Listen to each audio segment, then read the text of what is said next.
Hey, what up everybody? This is Stevie Breach coming to you tonight, talking more about the Sting rumor that broke out yesterday. It seems that basically all of the YWC is basically taken this rumor in and basically made it like it's almost 100% true. It seems that this is rumor is being supported and it's being reported all over the internet, and it's just about everywhere. So I guess it's just a matter of time before Sting finally debuts for WWE. When I was going over this rumor in my video last night, I was trying to think of any reason why, Sting could come into WWE this early and basically mean something to, the WrestleMania time. Because I think, basically a lot of people think that Sting's only going to wrestle one time. And maybe, the Authority loses this match, which a lot of people are picking from watching a lot of your guys' prediction videos going into the pay-per-view. Does Vince McMahon just walk out right away on Survivor Series and just announce that Sting is the new member of Power to the WWE? I have really strong feelings about how this makes sense to the WWE, how basically a guy from the outside is basically going to be coming in and be given all of the power in WWE. Basically when Eric Bischoff came into WWE in 2000 and what year was that? 2003, 2004-ish, and basically Vince gave him the GM spot of Monday Night Raw.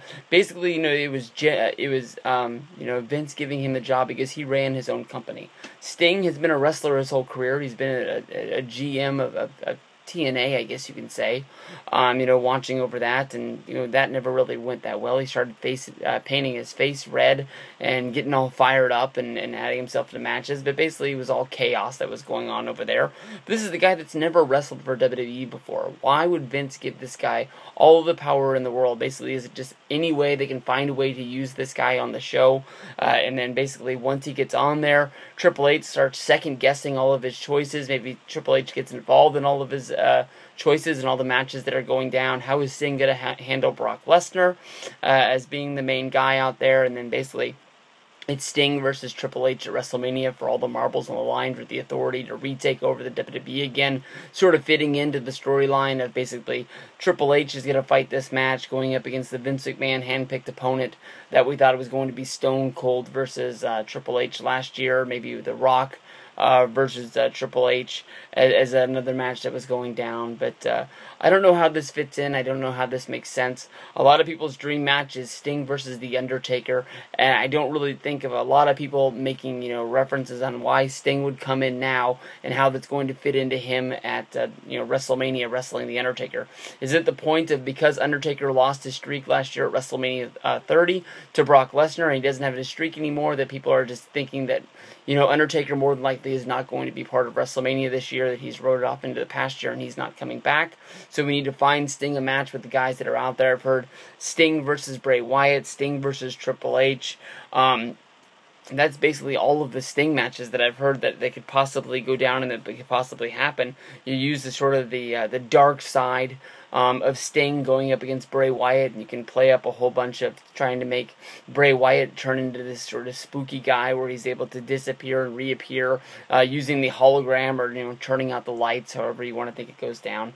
But I think there's a whole lot of directions they could go with Sting. It's just a matter of how people are going to accept it and how people are going to say that this makes sense or not. That's what I'm looking forward to seeing at Survivor Series tomorrow. Basically, the show isn't going to be that great, but I think basically just with the name drop of one guy showing up and not even being the guy that a lot of people thought was going to be there, with Randy Orton appearing at the show, a whole lot of people's mind has changed on the show, thinking this could be a fun one tomorrow to make sure that they see this, to see Sting's debut in WWE. This is something that we've been waiting for 3 years.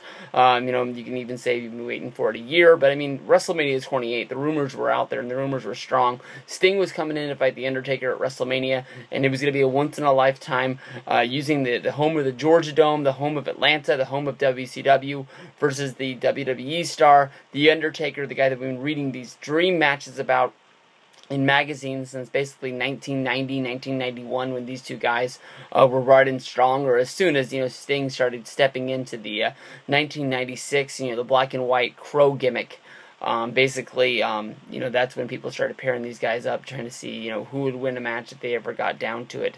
Sting's never been a WWE guy. There's been a few times when Vince has said that he talked to him. There's one time that Sting said the deal was almost done, and then he backed up off the table.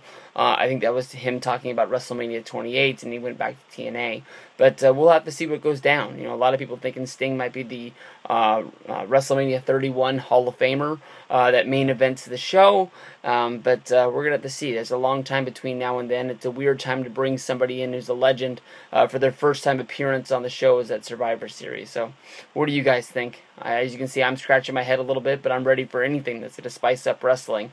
I can remember back just a few months ago when people thinking that Sting was going to be coming in and debuting, which ended up being just a video game deal. And that's one of the reasons why I always throw my hands up, is that basically after WrestleMania, everybody gets a little bit of a hangover for wrestling. They find out that Extreme Rules isn't going to be as good as they thought it was going to be, and then we went into Payback and Battleground and other sort of pay-per-views like that had strong main events with the Shield versus Evolution, and the undercard sort of just being out there is just, it is what it is. So, we'll have to see what you guys think. Sting going down tomorrow at Survivor Series. Hope it happens. If not, we all got egg on our face.